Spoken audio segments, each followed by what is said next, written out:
boys and girls. The story I'm about to read to you today is a perfect example of one of the winter adaptations that we just learned about in our videos. It's called Bear Snores On, and it's part of our Bear series by Karma Wilson and illustrated by Jane Chapman.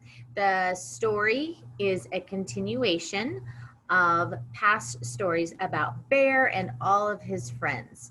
So I hope you enjoy Bear Snores On.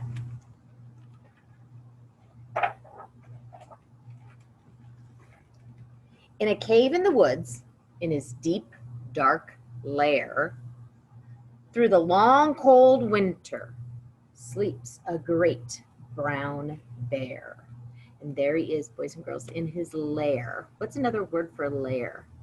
Good job. Cave or den. Cuddled in a heap with his eyes shut tight, he sleeps through the day, he sleeps through the night. The cold winds howl and the night sounds growl, but the bear snores on. An itty-bitty mouse, pitter-pat, tiptoe, creep crawls in the cave from the fluff cold snow. Mouse squeaks, too damp, too dank, too dark.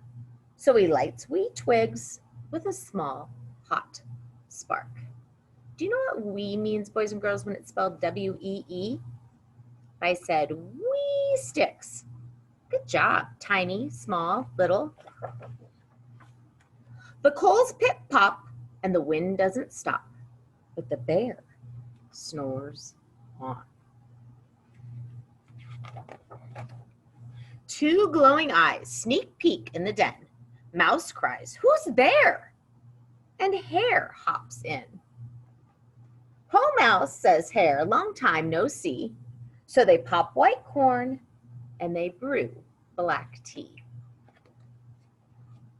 Mouse sips, wee slurps. There's that word again. Hare burps, big burps. But the bear snores on. A badger scuttles by, sniff snuffs at the air. "I smell yummy yums, perhaps we can share." "I've brought honey nuts," Badger says with a grin. "Let's divvy them up, cozy down, and dig in." And do you remember when we read, boys and girls, Bear says thanks? Somebody else brought honey nuts. I was trying to remember who that was. I know it wasn't Badger because I think he brought the fish. And they nibble and they munch with a chew, chomp, crunch. But the bear snores on. A gopher and a mole tunnel up through the floor, then a wren and a raven flutter in through the door. Mole mutters, "What a night! What a storm!" twitters wren, and everybody clutters in the great bear's den. They tweet and they titter, they chat and they chitter, but the bear snores on. In a cave in the woods, a slumbering bear sleeps through the party in his very own lair.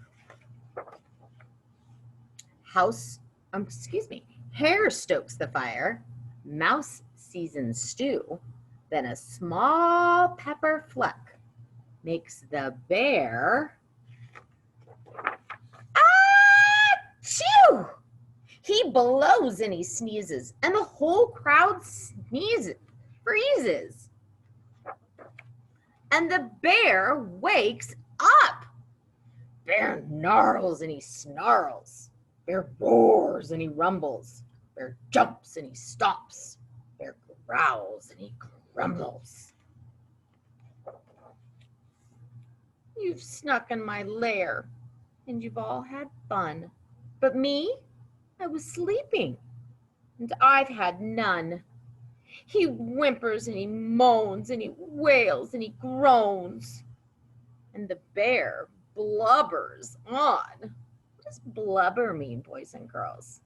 We're not talking about the blubber on a whale. That's right, we're talking about crying. Bear sounded so angry, but he was really sad. Mouse squeaks, don't fret, don't fuss, look, see. We can pop more corn, we can brew more tea. Bear gulps, bear gobbles, he sighs with delight. Then he spins tall tales through the blustery night. That's right, just like in the Thanksgiving book. When the sun peeks up on a crisp, clear dawn, Bear can't sleep, but his friends snore on. You see that? They're all, oops, there we go. Mrs. Burm is having trouble there. There we go. Now you can see it. They're all sleeping. That's right. Because those are animals, boys and girls, that don't hibernate. They sleep and have different winter adaptations, but they don't hibernate like bear. So that's your example of hibernation in a story. I hope you enjoyed it. I love the bear series.